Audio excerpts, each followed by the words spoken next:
Democracy and Democratization in Sri Lanka, Paths, Trends and Imaginations is an academic publication undertaken by the Bandaranaike Centre for International Studies. The publication was edited by Professor Jayadeva Uyangoda, who possesses an extensive record of research and academic publications locally and internationally. The publication focuses on the 2022 Aragalaya movement. Former President Chandrika Bandaranaike Kumaratunga spoke at the event. We need democratic governance. Democracy does not, as we know, mean simply holding free and fair elections and electing a government. It means democratic governance. It means the existence and the proper functioning of democratic institutions, strong, good democratic institutions. It means the rule of law, the proper functioning of the rule of law. It means a lot of things.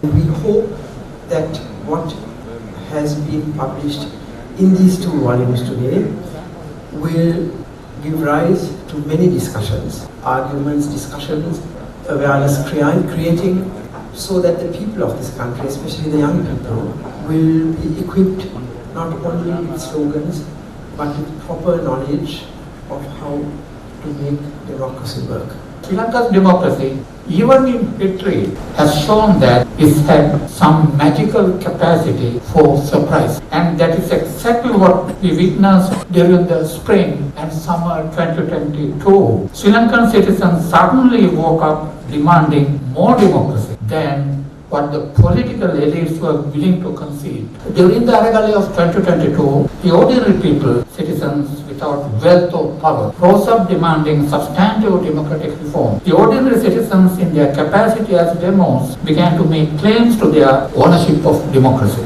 Let us briefly reflect on what is happening to democracy in Sri Lanka at present. Sri Lanka's democracy seems to have entered a new phase of forced retreat. Democracy is retreating not on its own, but it has been forced to retreat, engineered by the new ruling coalition. People of Sri Lanka who have yearned for survival of democracy find themselves caught up in a new version of what our book calls the de-democratization trap. Its key feature has been the incorporation of the ordinary citizens as disempowered voters to a deceitful social contract crafted by the political elites. As the citizens' protests last year and this year have shown us, that deceitful social contract is now shattered. It has come to an end, actually, symbolically at least. Citizens want to replace it with a deeply democratic and authentic social contract. Vice-Chancellor of India's Ashoka University, Professor Pratap Banu Mehta, was the chief guest and keynote speaker. Any politics in which the main axis of social mobilization and political contestation becomes ethnic division is a society that will at some point end up in authoritarianism. If you look at the justificatory logic of authoritarianism, it is almost always rooted in identity politics. The single biggest enemy of individual rights and freedom is always collective narcissism of some kind.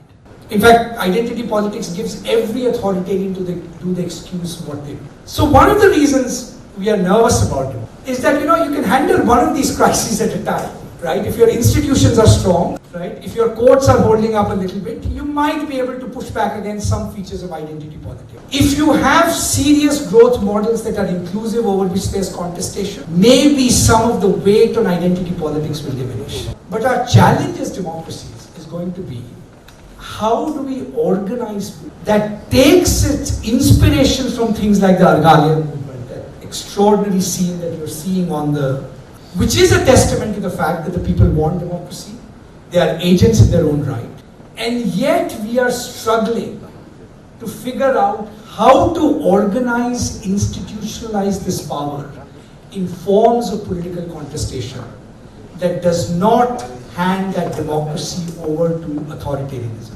Several diplomats and parliamentarians also attended the event.